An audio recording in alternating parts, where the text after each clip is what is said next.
And I think, if we get back to the ship, then I think I would at some point try to look in on Snaps to make sure that he's still breathing, and if he needs any medical attention. Did you punch holes in the lid? Okay, cool. So looking back in the cabin you sharing with Snap, you can see that he is still breathing, not awake the way you left him in the bunk. You can always drug him again. Do you want to do a more detailed examination? He's still breathing enough information. Yeah, I mean, I think I would look him over. I seem to recall that I had him tied up a little bit. Is that correct? I'm not actually sure. If you want, if you feel he would have tied him up as well as bandaging him up, that's fine by me. He can be tied up. Yeah, I think I would have probably. I mean, knowing that I feel like Girl would be the sort of person ties up. Yes. Yeah. Well, also Snaps can turn into a savage wolf. That's true. We haven't seen him do that, but yeah. Yes. But yeah, when Girl gets in there, I think she'll check both the ropes binding him as well as give him an examination to see how he seems to be doing. Cool. Give me a medical roll.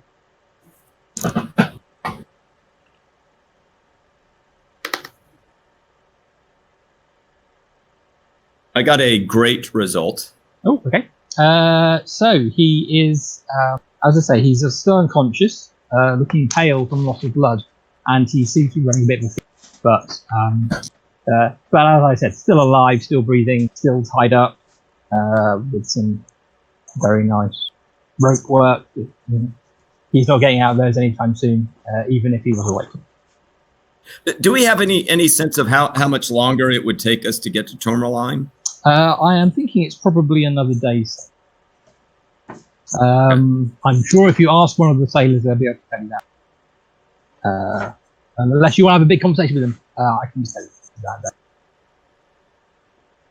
Yeah, I mean, I think after I find out how Snaps is doing, I would go back to Shining Star Christabel, just let him know that he's still alive, running a fever, but is seems to be at this point still somewhat stable. I'm sad to say that my investment in Snaps is such that I'm not even sure whether that's good news or bad news. Well, my thought is that if we can get to Tourmaline in the next day or so, keep him stable, we can just, leave him behind. My thought is that if we make it to Tourmaline, given the rate of events per 12 hours on this ship, as demonstrated today, my thought is that if we get there at all, irrespective of Snaps anything, I'm calling it a huge win.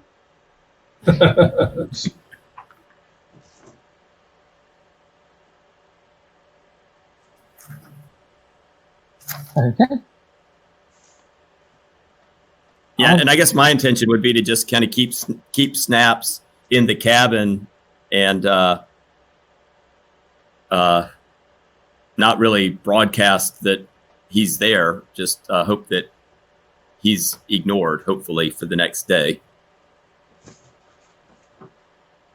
We can always turn him over to Ernest for interrogation if Ernest feels the need to, if we feel the need to make Ernest feel good. I'm sure Ernest likes interrogating people. That's my guess.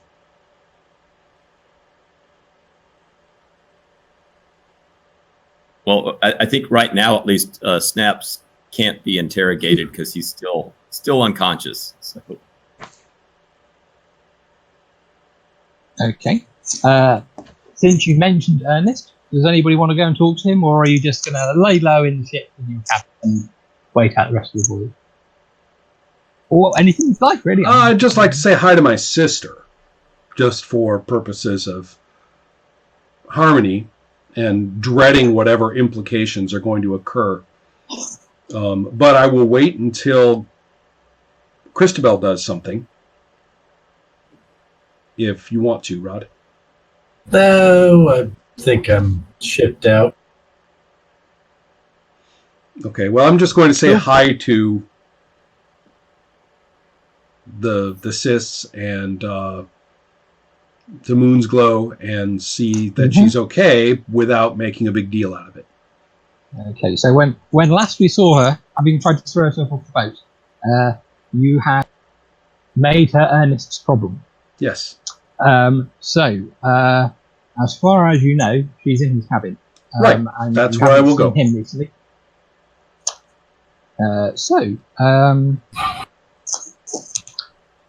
Are you knocking, walking in, sneaking in? I shall pantomime. Okay.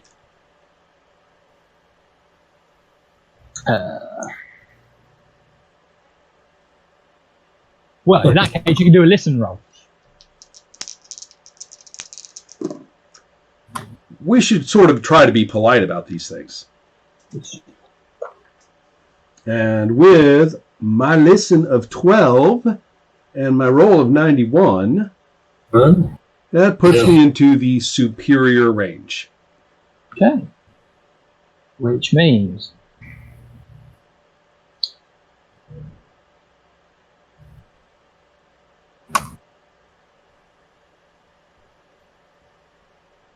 Okay, cool.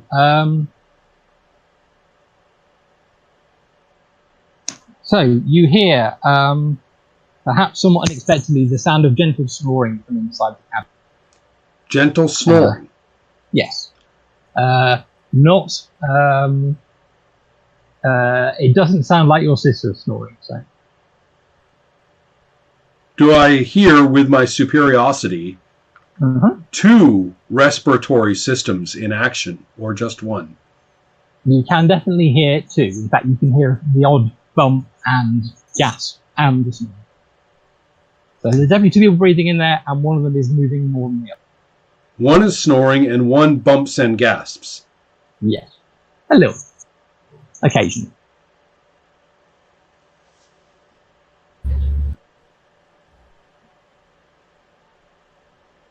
Now, who was it this entire trip has been saying, don't make waves, don't make trouble, go to your cabin, sleep, relax, eat, sleep some more, quit asking cabin boys difficult questions, quit poking into boxes, quit whistling whistles, and you know, although who's the one who's been saying that the whole time?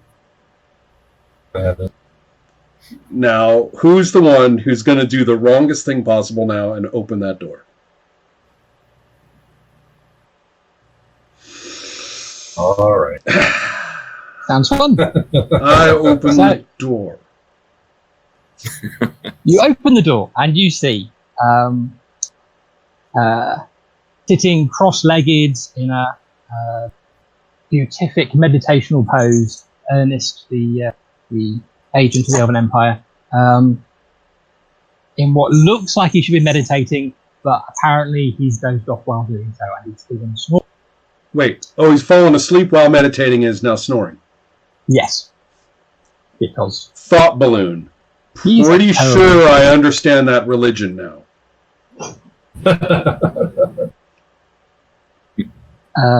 Meanwhile, in a bunk on one side of the cabin, you can see Moonsglow tied up. And she sees you, and she says, Star, this idiot's got me tied up, get me out of here. The tied up part seems a little inhumane. I'm going to go and sit out on the bunk next to Moonsglow. I'm going to close the door, actually. Close the door nicely. Go and sit down next to Moonsglow and say,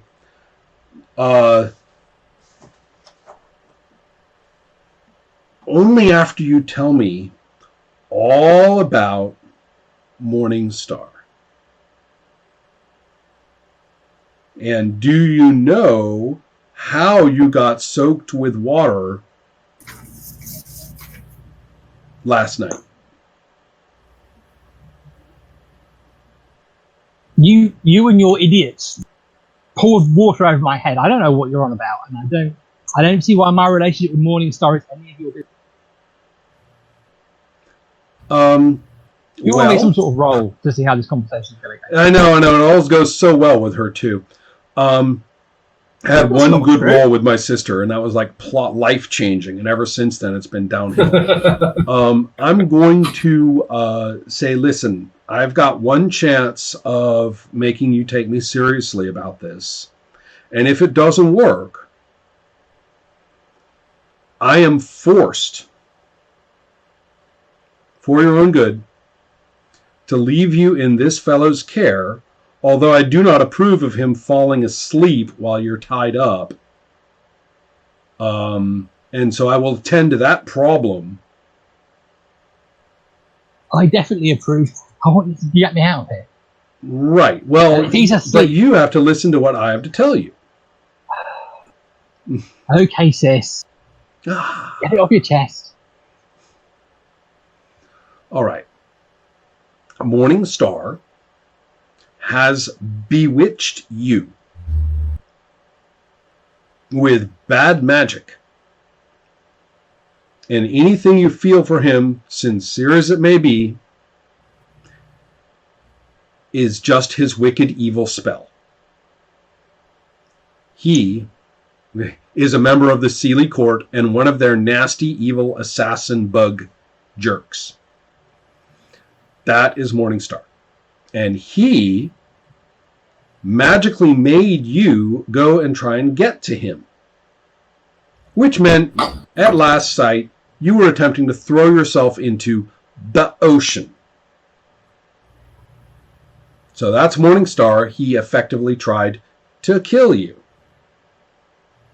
And the bucket of water is what woke you up. Now, you have the option not to believe me. But if you don't, I'm basically saying you're on your own. Okay. Sincerity roll, please. I know. You've got a plus. You've got, for that impassioned description, you can have a +2. A +2? Yeah. Oh, wow, Ross, you never give +2s. That's because I'm terrible at remembering to give any. That's right. All right, then. Well, I have been trying to boost my sincerity up. It started at a 6, and it's at a 9 now, so I realized a little while ago that this is the one thing you really need. Failing at a lie is kind of fun and dramatic. Failing at sincerity is disastrous. Gut-wrenching. Well,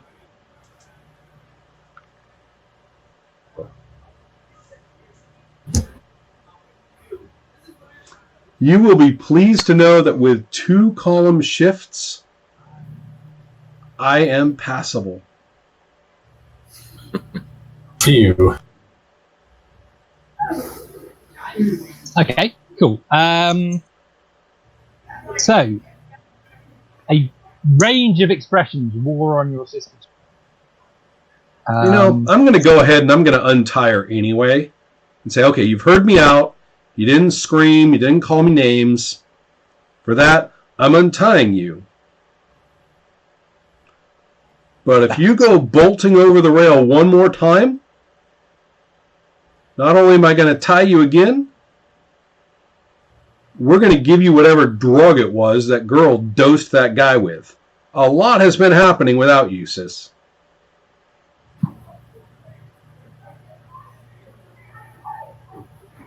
Fine, okay. I guess some of this makes sense, he says.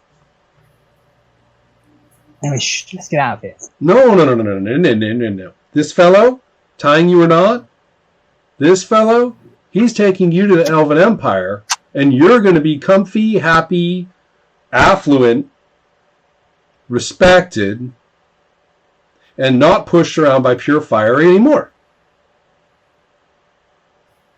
That's what he's going to do. He and I are going to discuss this tying up business in just a moment. Do you want to watch? Oh, yes, that sounds like fun. See that door closed over there? Uh-huh. I'm faster than you. Don't try it. wicked evil magic enchanting you. I know all about it. There are two... Well, I'm glad somebody knows. Well, I'll send my wolfling after you if you try it again.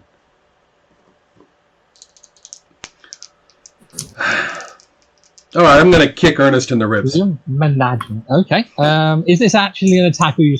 No. This is a wake-up call. Okay. Grunts. Almost overbalances, but not quite. And does his best impression of someone who clearly hasn't been asleep for right, yes, several hours. I'll just let him know that if my sister's awake, she shouldn't be tied up. Asleep, that's up to you. But awake, she's untied. Okay. Have a nice day. You're welcome for not drowning you. Bye. He's unable to think of a witty retort because being a fuddler, he's a little bit too straight-laced for that sort of thing. So he just... I'll wave to Moonsglow and step on out, close the door behind me, and just, if I weren't scared of Dana right now, I would so be telling her what I think.